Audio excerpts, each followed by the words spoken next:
সবাইকে শুভ সকাল। যেই বিষয়টা নিয়ে আমার আজকে ভিডিওটা তৈরি করা, সাধারণত আমি ভিডিও তৈরি করি না, আমি লেখালেখি পছন্দ করি, কিন্তু আমার ভিডিওটা করতে ইচ্ছা হলো বলে করলাম।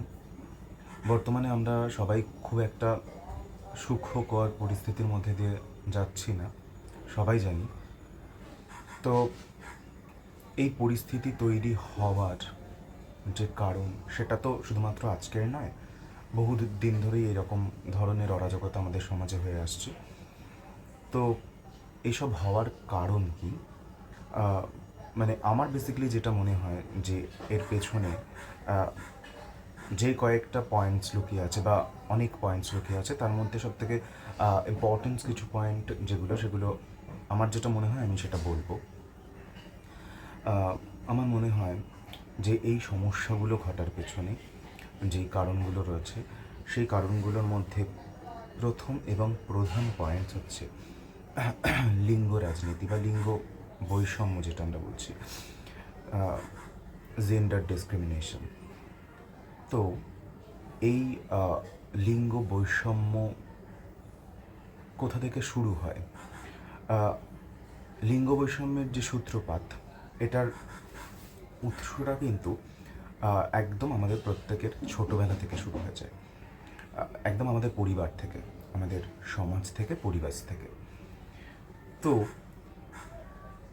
আমরা মানুষরা প্রত্যেকেই সমাজবদ্ধ জীব। সমাজে বাস করতে করতে কোথায়, কখন, কিভাবে এই লিঙ্গ রাজনীতি আমাদের মধ্যে, আমাদের মনের মধ্যে ঢুকিয়ে যায় বা ঢুকিয়ে দেওয়া হয়, সেটা আমরা বুঝতেই পারি না। আসলে আমরা ছোট থাকি, তো এই খারাপ জিনিসটা আমাদের মধ্যে ঢুকে গেলেও আমরা এটার প্রতিবাদ করতে পারি না বা বুঝতেই পারি না। তো ছোটোবেলায় যখন আমাদের পরিবারের মধ্যে থেকে আমাদের বড় হয়ে ওঠা শুরু হয়, তখন কিন্তু মা, বাবা, দাদু, ঠাকুমা, এই সমস্ত মানুষজন, তারাও তো সমাজের মধ্যে দিয়েই বড় হয়ে উঠেছে। তো কোথাও তারা সমাজ থেকে শিখেছে এবং তারা সমাজ থেকে শিখে সেগুলো আমাদের শেখায়। তো আমরা দেখতে পাই ছোটোবেলা থেকেই যে পরিবারের মধ্যে থেকে বাবা মা তারা আমাদের বলতে শুরু করে যে তুমি ছেলে, তোমার এটা করণীয়, তুমি মেয়ে, তোমার ওটা করণীয়। এই যে ছোটোবেলা থেকেই ছেলে এবং মেয়েকে সমানভাবে না দেখে তাদেরকে দুরকমভাবে ট্রিট করা, এই জায়গাটা থেকেই আমার মনে হয় লিঙ্গ বৈষম্যের সূত্রপাত। আমরা ছোটোবেলায় দেখতে পাই যে একটা ছেলেকে খেলতে দেওয়া হয় বন্দুক, তাকে খেলতে দেওয়া হয় লাঠি সোটা এসব নিয়ে, আর মেয়েদের খেলতে দেওয়া হয় পুতুল, রান্নাবাটি। এর কারণগুলো আমি খোঁজার চেষ্টা করেছি, কারণ আমি বেসিক্যালি পুতুল খেলা, মাঠে গিয়ে গাদি খেলা, ফুটবল খেলা, সব রকম খেলার মধ্যে দিয়ে আমি গেছি। ওই জন্য এই ব্যাপারগুলো আমার মধ্যে খুব একটা খারাপ প্রভাব ফেলতে পারেনি। কিন্তু তবুও যে আমি ছেলে বা সে পুরুষ মানুষ হয়ে জন্মগ্রহণ করেছে, তো তাকে তার জন্য ছোটোবেলা থেকেই প্রকৃত পুরুষ হওয়ার যে শিক্ষা, সেটা ছোটোবেলা থেকেই তাকে দিতে হবে। তো প্রকৃত পুরুষ হয়ে উঠতে গেলে তাকে ছোটোবেলা থেকে বন্দুক নিয়েই খেলতে হবে। রান্নাবাটি খেললে তার পুরুষত্ব কোথাও নষ্ট হয়ে যাবে, এটা কিন্তু সমাজ মনে করে। এটা কিন্তু ভীষণ সত্য কথা। এই যে ছোটোবেলা থেকে আমি একটা ছেলেকে রান্নাবাটি এবং পুতুল খেলার দিকে এগোতে দিচ্ছি না, এটা কিন্তু তার মধ্যে একটা খুব খারাপ প্রভাব ফেলছে। আর মেয়েদের আমি বন্দুক ধরতে দিচ্ছি না, লাঠি সোটা গাড়ি দিচ্ছি না তাদের কাছে।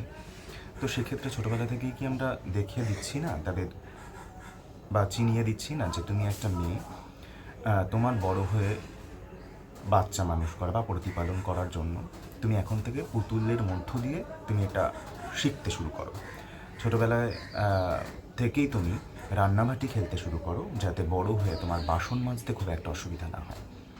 আবার এদিকে অপরপক্ষে পুরুষদের ক্ষেত্রে আমরা দেখতে পাচ্ছি তাদের হাতে বন্দুক দেওয়া হচ্ছে যে তোমায় বড় হয়ে চাকরি করতে হবে, বন্দুক নিয়ে দেশ সামলাতে হবে। দেশ সামলানোর জন্য নারীরা যথেষ্ট নয়, তার জন্য তাদের হাতে বন্দুক দেওয়া দরকার নেই।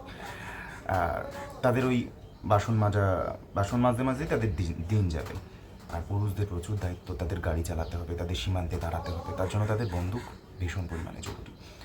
তো এই বোধগুলো কিন্তু ছোটোবেলা থেকেই তৈরি হতে থাকে, মানে অনেকের মধ্যে, কিন্তু যারা এর থেকে বাইরে বেরিয়ে আসে এবং যারা এই ব্যাপারগুলোকে ভেঙে, এই প্রচলিত ধারা ভেঙে যারা সমস্ত রকম খেলা খেলে, সমস্ত রকম ভাবনা চিন্তার মধ্যে দিয়ে যায়, তাদের ক্ষেত্রে তো এতটা বৈষম্য আসতে পারে না, বৈষম্য ছুঁতে পারে না, সেটা তাদের জন্য ভালো। কিন্তু যখন কোনো ছেলে বাচ্চা পুতুল খেলতে আগ্রহ প্রকাশ করে বা রান্নাবাটি খেলতে আগ্রহ প্রকাশ করে, আমরা দেখতে পাই আমাদের সমাজের বিভিন্ন মানুষজনেরা, তারা হচ্ছে সেই ছেলেটা, যে ছেলেটা যদি কখনো এই প্রথার বাইরে বেরিয়ে একটু পুতুল খেলতে ভালোবাসে, একটু রান্নাবাটি খেলতে ভালোবাসে, তখন তাকে মেয়ে হিসাবে দাগিয়ে দেওয়া হয়। যখন কোনো মেয়ে গাড়ি চালাতে বা লাঠি সোটা খেলতে, ডাঙ্গুলি খেলতে, তাকে আবার মেয়ে মর্দানি এই ধরনের শব্দে কিন্তু দাগিয়ে দেওয়া হয়। এগুলি সমাজই করে। তো এই ব্যাপারটার দিকে আমাদের খেয়াল রাখতে হবে যে আমরা প্রত্যেকেই সমান, যার যা ভালো লাগে সে সেটা খেলবে, কোথাও কোনো বাধা নেই যে তুমি এটা করতে পারবে না, তুমি এটা খেলতে পারবে না। যার যেটা ভালো লাগবে সে সেটাই খেলবে। এবং আমার মনে হয় যে সবাইকে সব রকমের মধ্যে দিয়ে যাওয়ানো উচিত। একটা ছেলেকে হচ্ছে রান্নাবাটি খেলানো উচিত, একটা ছেলেকে পুতুল মানুষ করতে দেওয়া উচিত, পুতুল খেলতে দেওয়া উচিত, যাতে ছোটোবেলা থেকেই তার মধ্যে অন্যকে কীভাবে, অন্যের দুঃখ কষ্ট, অন্যকে কীভাবে বুঝতে হয়, সেই বোধগুলো ছোটোবেলা থেকে যেন তৈরি হয়। সে যাতে ঘর সাজানোর কথাও ভাবে, সে যেন রান্না করার কথাও ভাবে। এটা শুধুমাত্র নারীর কাজ নয়। আবার একটা মেয়েও যাতে ওটা তোমার বন্দুক চালাতে দেখা যায় অনেক সময় যে তুমি ছেলে, তোমার জন্য বড় মাছের পিস, তুমি মেয়ে, তুমি বাড়িতে যেমন তেমন করে খেয়ে উঠে যেতে পারো। তো এরকম একটা কিন্তু ব্যাপার থাকে। এটা যতই আমরা মনে করি যে না এইসব সমাজে হয় না, এইসব কিন্তু সমাজে হয়, তার প্রমাণও কিন্তু পাওয়া যায়। তো এইসব বোধগুলো থেকেই আমার মনে হয় ছেলেদের মধ্যে কোথাও জন্ম নেয় যে আমি একটা মেয়ের থেকে শক্তিশালী, এবং সেগুলো পরিবার থেকে কিন্তু তাকে চিনিয়ে দেওয়া হয়, তাদের মানে ভাবতে শেখানো হয় যে তুমি ছেলে, তুমি শক্তিশালী। আর এই শক্তিশালী বোধটা যে ও মেয়ে, ও আমার থেকে দুর্বল, এই বোধগুলো থেকেই কোথাও কিন্তু অন্যকে ছোট মনে করার, হেয় মনে করার একটা বোধ কোথাও কিন্তু পুরুষদের মধ্যে তৈরি হয়। এছাড়াও আমি আরও অনেক বিষয় দেখাচ্ছি, মানে এগুলো আমি খুব লক্ষ্য করি। ট্রেনের মধ্যে যখন যাই তখন দেখছি ছেলেরা বসে আছে, তার ছেলেরা আগে এসছে, ছেলেরা বসে আছে, মেয়েরা এসে তার পরে স্টেশন হয়তো কোনো একটা মেয়ে উঠলো, মেয়ে এসে তার পাশে দাঁড়ালো। ছেলেটা কী করলো, ফট করে উঠে গেল, উঠে মেয়েটাকে বসতে দিয়ে দিল, এবং মেয়েটা চুপ করে সে জায়গাতে বসেও করলো। মানে কেন? মেয়েটার তো প্রশ্ন করা উচিত ছিল যে, বা তাকে বলা উচিত ছিল যে কেন আমি আপনার জায়গায় কেন বসবো, আমি যথেষ্ট সবল এবং আমি পরে এসছি, আমি এই জায়গায় বসতে চাই না, আপনার কোনো আমাকে দয়া করার দরকার নেই, আপনি আগে এসছেন, আগে বসুন, আমি ঠিক আছি। কিন্তু সেটা হয়, মানে অনেক ক্ষেত্রেই হয় না, অনেক মেয়ে হয়তো বলে, কিন্তু অনেক ক্ষেত্রেই হয় না। এই জিনিসগুলো আমি দেখেছি। এই জায়গা থেকেও মেয়েদের একটা দুর্বল মনে করার বোধ কিন্তু তৈরি হয়, এবং তাদের মানে ওই যে পরে গিয়ে যে তাদের দুর্বল মনে করে তাদেরকে অত্যাচার করার কিন্তু একটা বোধ কিন্তু তৈরি হয়। এরপরে যেটা দেখতে পারি সেটাও পরিবার থেকে, যে মেয়েদের ছোটোবেলা থেকে ঢাকা একটা পোশাকের মধ্যে, যে তুমি ঢাকা ঢোকা পোশাকের মধ্যে দিয়ে বড় হবে, আর তুমি ছেলে, তোমারও তো ঢাকা পোশাক না পরলেও চলবে। এই বোধটা কিন্তু ছোটোবেলা থেকেই তৈরি করে দিচ্ছি। তো এইখান থেকে অনেকে বেরিয়ে আসে, অনেকে বেরিয়ে আসে না। মানে এই পোশাকের রাজনীতিটা তো খুবই সমস্যাজনক। ছেলেদের ক্ষেত্রে ছেলেরা পিঙ্ক কালারের ছাতা ব্যবহার করতে পারবে না, পিঙ্ক কালারের রুমাল ব্যবহার করতে পারবে না, পিঙ্ক কালারের জামা ব্যবহার করলে সেটা নাকি একটু গার্লিশ টাইপ। মানে কে ঠিক করলো এই রঙের বৈষম্য, কে কোন কালার ব্যবহার করতে পারবে? এরকম কি কোনো জায়গায় লেখা আছে যে এই কালারটা ছেলেরা ব্যবহার করতে পারবে না? মেয়েরা দেখা যাচ্ছে অনেক সময় এই কথাগুলো বলে। তো এটাও কিন্তু এটা রঙের রাজনীতি বা বর্ণ বৈষম্য। তারপর বলতে শোনা যায়, অনেকে বলে যে ওই মেয়েটার পোশাকটা ছোট, এটা একদমই উচিত নয়, এবং এই ছোট পোশাকটার জন্যই হয়তো ছেলেদের মধ্যে এমন একটা কাম বোধ জাগরিত হচ্ছে, যেই জায়গাতে গিয়ে ও নিজেকে কন্ট্রোল না করতে পেরে ও ধর্ষণ করে ফেলছে, এমন একটা কিছু ঘটিয়ে ফেলছে যেটা ছেলেটার পক্ষে হওয়াটা খুবই স্বাভাবিক। এটা সমাজের অধিকাংশ মানুষজন এখনও, মানে আজকে দাঁড়িয়েও এখনও হয়তো এটা ভাবছে। এবং এই তো আমরা যে ঘটনাটা দেখতে পারলাম, সন্দীপ ঘোষ যিনি আছেন প্রিন্সিপাল আরজি করে, তিনি তো তাই বলেছেন ওই মেয়েটার ক্ষেত্রে যে ওই মেয়েটা কেন রাত্রিবেলা ওখানে গিয়েছিল, এবং মেয়েটা রাত্রিবেলা ওখানে গিয়েছিল বলেই তার সঙ্গে এটা ঘটিয়ে ফেলা সম্ভব।